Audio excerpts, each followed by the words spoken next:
জনগণ বিএনপি ছাড়া এই দেশে জনগণের কোনো বন্ধু নাই। দয়া করে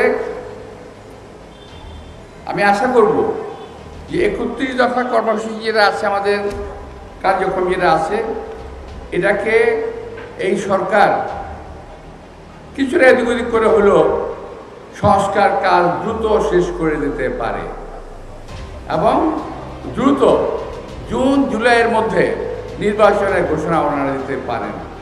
যদিও এই সরকার বলেছেন ডিসেম্বরের মধ্যে নির্বাচন দেবেন, কিন্তু কেন অযথা বিলম্ব হবে নির্বাচনের জন্য?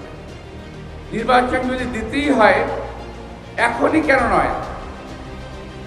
যেটা আমি করব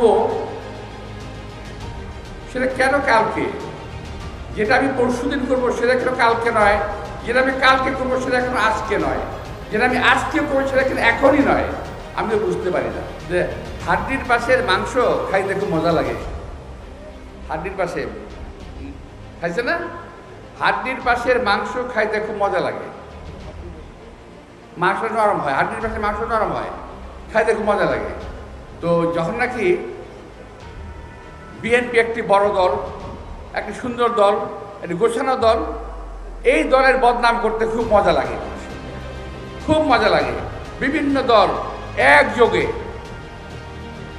বিভিন্ন টেলিভিশন একযোগে, বিভিন্ন ইউটিউবার একযোগে বিএনপির বিরুদ্ধে কথা বলছে, কনসার্টেড হয়েছে।